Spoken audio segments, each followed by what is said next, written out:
Greetings, YouTube. This is Fragments of Memory, aka the Armchair Philosopher.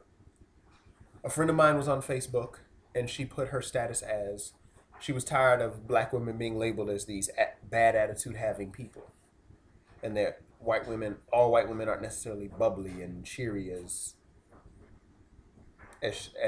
we are led to believe, which is true.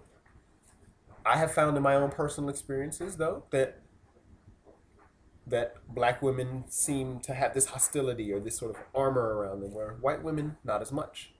White women tend to be a little bit more friendlier with me or respond better to me than let's say, opposed to a black woman. Um, and I would go further to say the American-born and American-educated black woman is crazy as hell. Bad attitude, angry, confrontational. When she gets an education, she feels superior to the brother that didn't get an education. When she makes more money, she feels superior because she makes more money than her man. The independent woman syndrome has made her hostile to the black man, where I'm independent, I don't need you. And pop culture aids and abets this on an everyday basis. And the song gets stuck in your head and you start singing it and jiggling to it and popping to it and dancing to it. And it seems that she seems to hate the black man. She seems this sort of Judas Iscariot within the black man's camp. Like she's been turned against him. The whole phenomena of I can do bad all by my damn self. It seems to permeate the atmosphere, especially between black men and black women. But this is not entirely her fault. She's been subjected to slavery.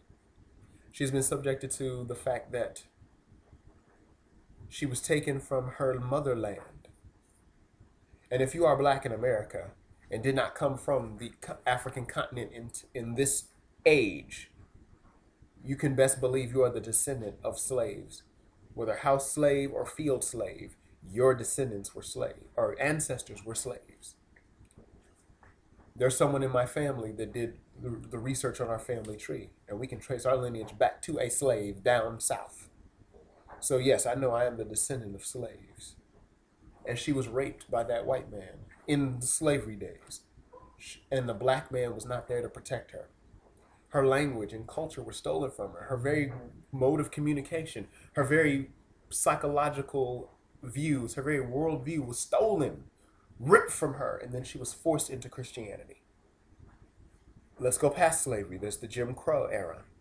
After Reconstruction, you have Jim Crow, where laws were set to disenfranchise blacks and keep whites on top.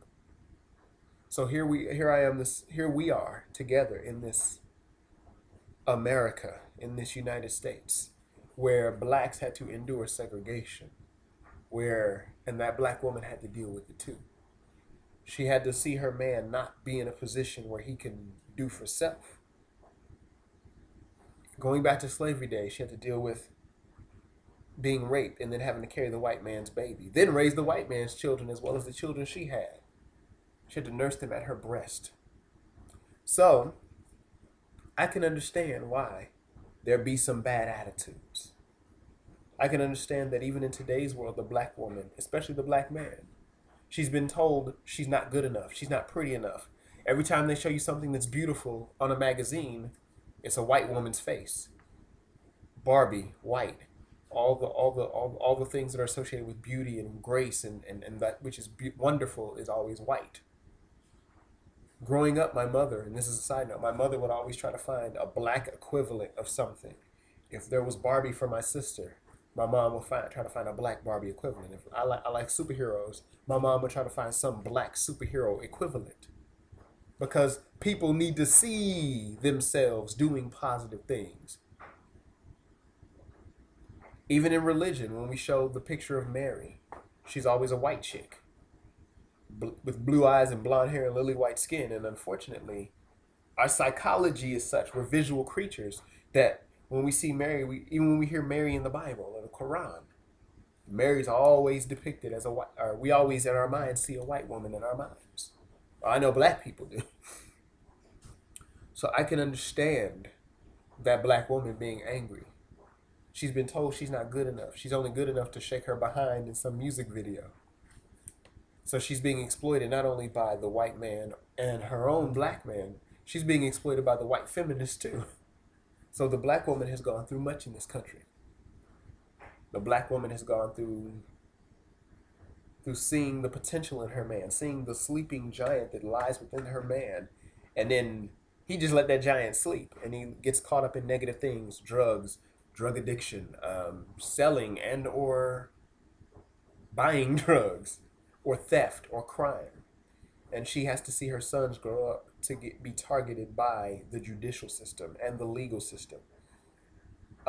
When you're dealing with law enforcement, and I don't mean to disrespect anyone in law enforcement, but I feel that the law enforcement industry is racist against black people. And sometimes the worst people are the black police officers. With that aside, I see that the black woman has an attitude. Not only has she had to be the princess and the queen, she's had to be the king, the prince, the knight, and the soldier, and the guard. The black man has been absent. Too often, even today, the black woman has become a ward of the state, i.e. through the welfare and food stamp and FICA and TANF and all the other assistance social programs. Where it should be that her man should be there so they can be there together standing against the world. But instead, the man ran off to find either for whatever reason. So that black woman, I'm sure on a psychological level, she feels it because it permeates us. It's all around us as people, especially being black in America. Now, if you're white and you're viewing this isn't for you. And it's not because I don't like white people or I hate them or anything like that. It's just that in some respects, you might not have the sensitivity to deal with this subject because we are close to the subject. And sometimes you might, because you're the cultural outsider, you might not be able to understand the nuances of this discussion. But I can see that she's crazy, but I can understand why. I can understand why she might have that bad attitude. The black woman has had to hold it down for a long time. She's been our backbone. She has been our champion almost, holding everything up, even at times when we didn't want to.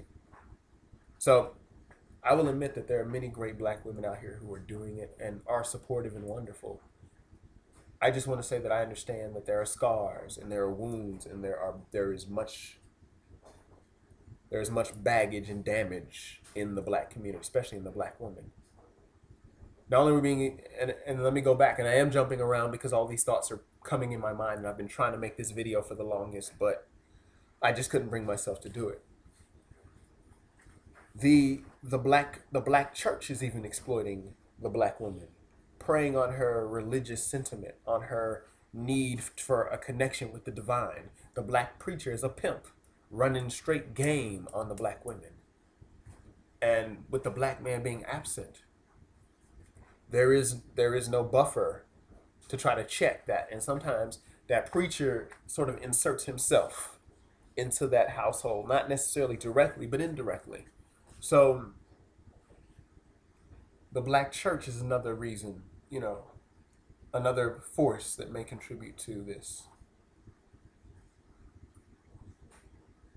So the black woman is down on the bottom of the totem pole, and she's fighting and she's trying to do everything to say, hey, look, I too have a voice. I too am here. I too need love to be loved. And I know she needs that black man to step up and love her. And not just hit it and quit it, but actually show love and be the man he was supposed to be. Well, that is my 2 cents on this. If you like it, please comment. If you don't like it, please comment. I just want to get you all's thoughts. What do you all think about the black American woman in this country? And I mean from a real perspective. Having a bad attitude, not just I want to beat my chest and air out my grievances and that's it. But an actual like, hey, what's going on? What can we do? Well, take care. Have a good one.